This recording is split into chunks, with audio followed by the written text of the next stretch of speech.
Hello, friends. Welcome back to another long-awaited episode of Investigators in Cars Drinking Coffee. I'm your host, Mark Mernan, president of Complete Legal Investigations in West Palm Beach, Florida, joined once again, as always, by my able partner and chief in charge of everything, Wendy Strom-Mernan, licensed private investigator, certified paralegal. Great to be back with you. It's been a long hiatus for dozens or so different reasons, but we are back and wanted to get something out to you folks as we begin to celebrate 2026 in a few days here. By the time you see it, it will be 2026, so Happy New Year to all of you. And picking up where we left off several months ago, we wanted to give a shout out to our friend Dave Hannes, an able PI down in New Zealand, who was kind enough to send us some topics. Some great ideas about some videos that we'd like to share with you now. And so you'll be seeing those coming out in the next few weeks as we kind of get back into sync here. But today we want to talk about the funniest situations we have experienced as private investigators, licensed private investigators. And to be honest, we kind of debated about some of these are really, really memorable, funny to us. I hope they're funny to you, but we'll also share some of the lessons we've learned as a result of that. Yes. So, Wendy, we've had a couple of adventures, haven't we? We have. Over the long, More than a couple. over the long 24 years now of doing this right. together, all right? But I think one of our... And 6,000 cases. 6,000 cases, Yes. yeah. It was really remarkable. I remember crossing 5,000 a couple Yeah. years ago, and then we hit 6. This video is sponsored by OREP Insurance and Working PI Magazine. OREP is a leading provider of private investigator liability insurance nationwide. Get your quote at orep.org today.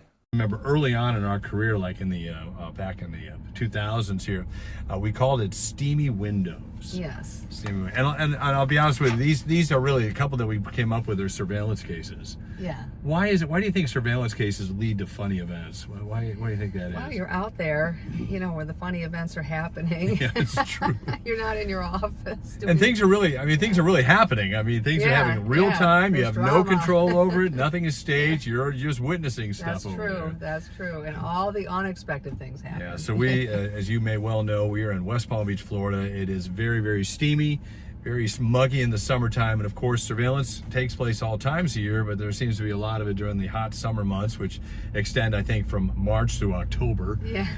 So just pick a month, it's going to be hot and steamy. But we were on a surveillance, and we were in one of those communities, gated communities up here, very close together housing, zero lot lines. And the only place we could find to keep anywhere near the target Yeah. was There's very little cover. very little cover, was near a community mailbox. Right. And it was drizzling rain, it was just muggy, and we're sitting there with the AC on and the windows up, and you didn't want to be there. I didn't want to be there. I didn't want to be there. I don't want to be there anywhere in surveillance, but we got to do it. So we did it, and so I sent, at one point, we really couldn't see the car that well, so I sent Wendy down the street to check the tag and make sure we had the right car and the car was still there. Yeah. So you did. You got out of the car. Yes. I gave you a did. flashlight. Yes. What happened next?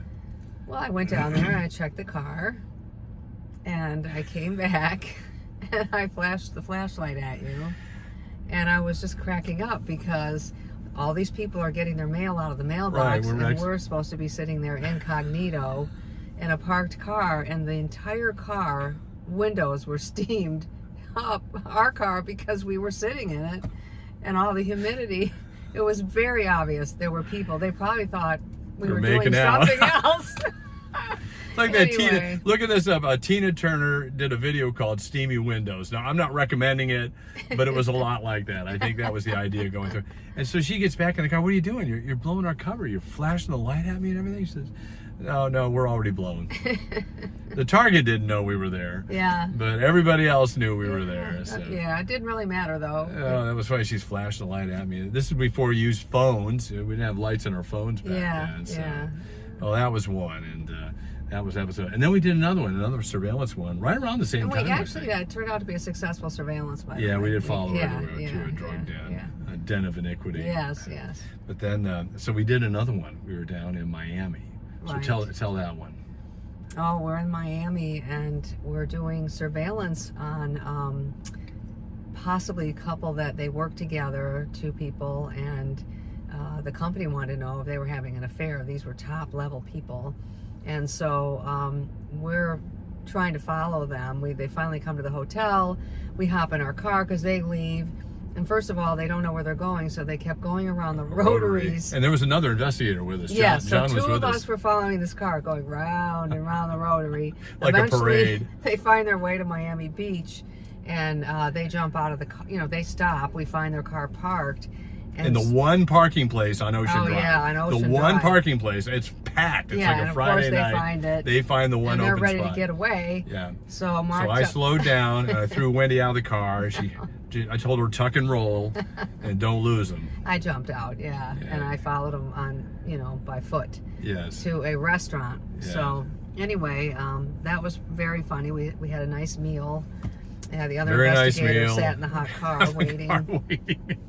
Those are the best Yeah. parts, I know. And eventually they came back to the hotel and checked in separately, and then Ended up in the same room Ended up in the together. same room. So Yeah. we rode the hotel, the elevator with them, and yeah, it was funny. It was really funny. It was challenging. It Yeah, was challenging. yeah, But I think we learned a couple things. Number one, you sometimes you can't be nondescript completely. You can't be Right. completely undercover Right. in a car. Yes. Sometimes somebody's going to spot you. You just have to be far enough away, I think. You're not so nosy. And hopefully you're not in front of a friend's house, Yeah. and they know what's going on. Right. But sometimes you have to take some bold moves here. Throwing Wendy out of the car was the only way I knew of that we were going to be able to track this couple. Yeah, exactly. We would have lost them in Miami Beach. Yeah. South Beach, right? We were in South Beach. You were in South Beach. South Beach, sorry, yeah. And this is another thing. A single investigator would not have been able to do it. No. There's just no way. You'd have Yeah. lost them in traffic. There were thousands of people out of South Yeah. Beach. We had John Schwenk, a good friend, out in front of the hotel, and he Yeah. spotted them coming in. I mean, we've Yeah, never he's the seen one. these people. He So didn't know what they looked like, and he spotted them and he called them out there. Yeah, he was the best. We really loved him. key, yeah. But that was a great experience too. Yeah. And there was another funny one that we did. Well, the undercover stuff Oh, is undercover. we get calls on undercover for a female. I don't. Yes. They don't call Mark. They need a female. I guess they feel like, and it's true. Yeah. They're never going to suspect a woman. Right. But I had to Infiltrate. This was a family law case, and they wanted me to go to a church service where the kids were going and find out what was going on. They thought some strange stuff was going on in the church. So, I'm like, sure. So I walk in thinking, it's a pretty big church. I'm just going to sit in the back and watch what's happening. And in surveillance, you just have to be ready for anything. And sure enough, the pastor noticed me right away, called me out, made me stand up, introduced myself. Oh my gosh, it was. And then this is the other thing, I had a video in my purse, Video camera. video camera, and it wouldn't work. I'm in the bathroom trying to get it to work. Wouldn't work, so that didn't work either. So, I spent a couple days up there actually, and Yeah. they were just thrilled to have a new member. A new member. Yeah, and then No matter what her background was.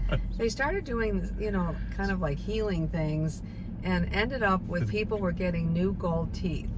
Supposedly. Yeah, and everyone was up there looking at these new gold teeth in their mouth, and oh my gosh, it was turned out to be so bizarre.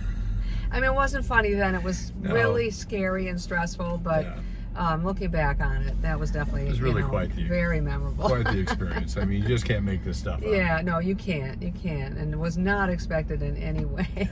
But this is the kind of thing that happens to real investigators. These are real investigations. Yeah. Things go wrong. The camera Yeah. didn't work. Right. You get spotted right away. Yes. You're trying to, I get quote, picked out of the infiltrate. whole crowd. Yes. I know. You've done that again in another group, some kind of group trying to stop a Protest group, yeah. group, Against a activists. developer, against a developer down here, and you got spotted. No, you didn't get spotted on that one, but a small group. You're supposed to be the insider. Yeah, they start taking sign-ups to, volunteers. Yeah. And, oh my gosh, I had to bail on that, but yeah. But you were able to do it because you thought you think quick. You have to just think quick. You have to think on your feet. Yeah. And be ready for almost anything that can happen, and Yeah. anything could happen. Anything could happen, Yeah. and it does. Anyway, those are some memorable moments. We call them funny. I mean, they weren't necessarily funny at the time, but they turned out to be really memorable events Yeah. we've never forgotten. It's been, some of them been 20 years ago. Yeah, and I'm sure there's so many more, I know. that we should have a journal. Exactly. Trying to Yeah, keep these yeah. things on. But wanted to share those with you. And again, thanks to Dave Hannes for giving us the suggestion on this here. We've got some other ideas from Dave as well that we'll work on developing here over the next 2-3 weeks to get get these out back on the channel. Yes. And we really appreciate your support.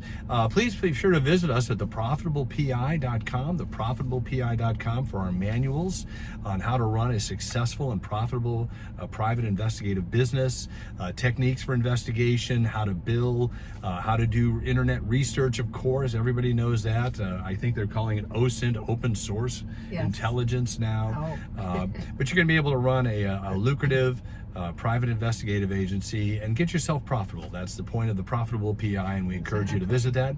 Thanks again for joining us, and we'll see you on the next episode of Investigators in Cars Drinking Coffee. And have some fun. Have some fun.